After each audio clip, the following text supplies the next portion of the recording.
From 2017, it's Wonder Woman, starring Gal Gadot and Chris Pine. Now, the film came out shortly before we started doing the show, so we never reviewed it before. And I've seen it. I saw it in theaters, and I like this. I think it's one of the best superhero movies out there. You were really never interested in watching this, but we did watch Wonder Woman 1984 recently, and even though you weren't really fond of the film, and neither was I, you felt like Wonder Woman was a good character, and you seemed to really like Gal Gadot, so you asked me to watch this. Right. I didn't want to leave off on a bad note with the sequel, so we tried this because you seemed to really like it, and I really liked it too. I think that Wonder Woman is my favorite superhero. If she's not my favorite, then she's one of my favorites. I really like her. And is that based on seeing this film that you say that? Because you really weren't a Wonder Woman fan before you watched this. Right. And I agree. I think this is a great film. Interestingly, it's an origin story. And you and I have talked about this before. Neither one of us seem to like origin stories very much. Now, the reason for that is because the film takes so much time to tell the backstory of the character that by the time they actually become the superhero that you know, there's very little time left in the film for any action. And we wind up waiting for the next film to see anything where the superhero gets to show off their powers. And the thing about that is, most of these characters are modern mythology. We know all about, for instance, Superman. We know who he is, we know where he came from. It's all part of the lexicon of what we live in now. So to take all this time to tell us the backstory feels like wasted time. I go to the film to see Superman in action. I go to the film to see Wonder Woman in action. And this was an origin story. So I didn't have a lot of hope for it when I went in. But the way they tell this, and the way it's written, and the characterizations are so good, and there's so much action that it doesn't feel like an origin story. That opening segment where the Amazons are training her, even when she's a child, all of that is so compelling and interesting, and she's already an action hero. She doesn't realize she has superpowers at that point, but it doesn't matter. The movie is full of action, and it's what you want to see. And even though she's just Diana at that point and not Wonder Woman yet, it doesn't matter because she's still powerful. Right. And I actually really liked the beginning of this one and the sequel. I liked that because even when she doesn't know she has powers, it's still full of action, and she's still just as powerful as she is with the powers, I feel like. Exactly. And even when she's being portrayed by the child actor, it doesn't matter. Both child actors in both films, I don't know if it's the same one or not, but there's an older one in the second film, could be the same actor. They're both very good in the part. And I'm drawn to the character because of that, because I find her very interesting, and I like the way it's written. I like how they use Robin Wright and her character, the one that trains Diana, it's her aunt, and she's a great, strong character, as is her mother, Hippolyta. And so even though those segments of the two films are very small, the Amazon segment, you feel like those characters are still a part of the film all the way through because they're such a part of Diana. Even though there's no flashbacks in this film, you still feel like you're seeing the Amazons all the time because they're so much a part of who Diana is. Right.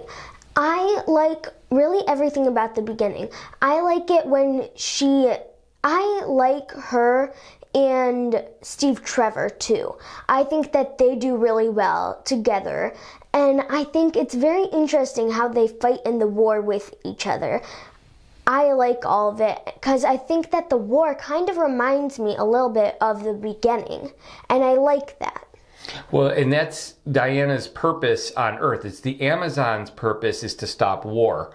And Diana doesn't realize it yet, but she is a god. She is the god killer that has been spoken of. She assumes it's the sword, but in reality it's her because she has these powers. So war is a major component of what the storyline is about, and you're right. The World War I sequence harkens back to what we see when she's being trained by the Amazons earlier. I agree with your point about Steve Trevor. I think Chris Pine and Gal Gadot have great chemistry on screen. They work well together. The characters, Diana and Steve, it's very interesting because both of them bring something different to the table, but they're both respectful of each other's talents and abilities and powers and not intimidated. Neither one is intimidated by the other, and that allows them to work well together. Right, and I like that. I like how Wonder Woman she doesn't really rely on anyone else. She can do it herself, and I like that about her. And at the same time, she happily works with Steve because from him, she gains the knowledge of what's going on, because she doesn't understand what's happening in the outside world because she's never been out there. But she knows, she's very clear-minded, she's very clear of purpose.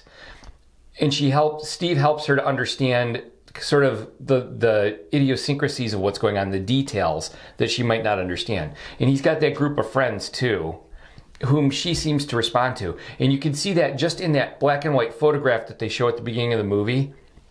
You can tell that the characters in that photograph, even though they're not speaking because it's a picture, there's a bond between that group. And she forms a bond with those guys.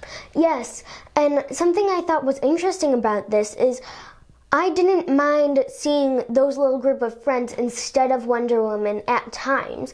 And usually I want to see the superhero. And this time I felt like the supporting cast was also very good. I agree with that. It was similar to the first Thor film where he had his comrades that he fought with that came with him from Asgard. And to a lesser extent, that's what happens here. And those characters are interesting. They're very fun characters. They provide some comic relief and some different aspects of what's going on. Also, Steve Trevor's secretary. Very funny, very different characterization. I love her delivery and how dry she is. I think that's a lot of fun. I think they do a really great job with the film as far as the casting of all the supporting players. The only gripe I would have is Ares.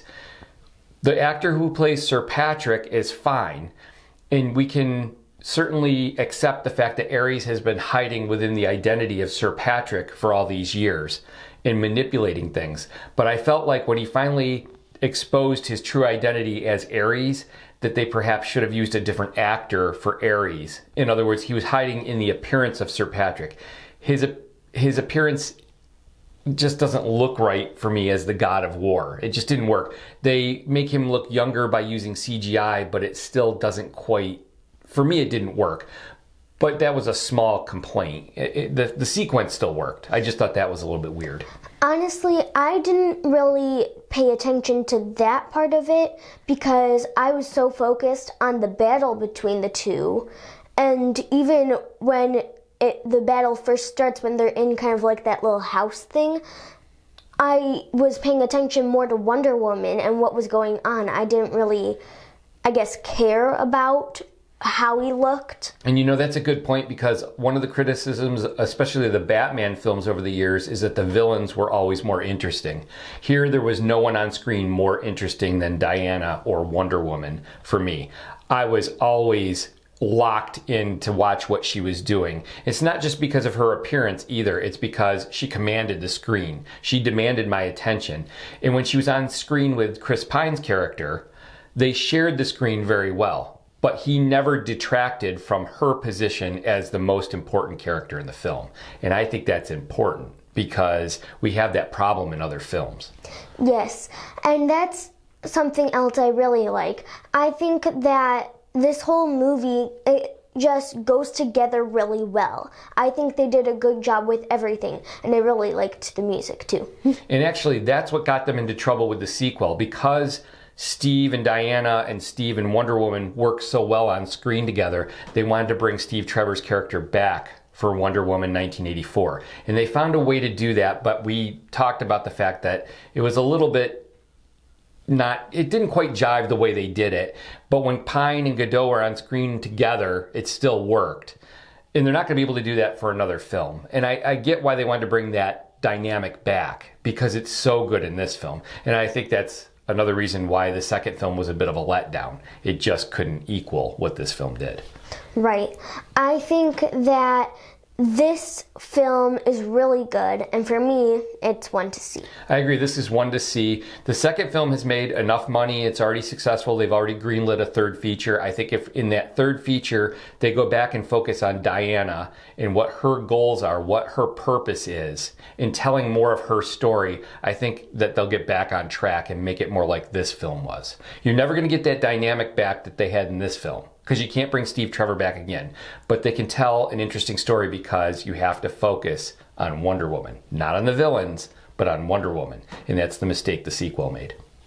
Yes. But this one to see. See what I did there? Oh, Daddy.